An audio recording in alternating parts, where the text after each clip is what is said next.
Hi everyone, in this video I'm going to show you how we can combine two PowerPoint presentation or more.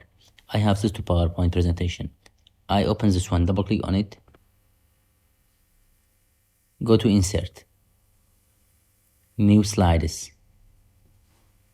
reuse slides.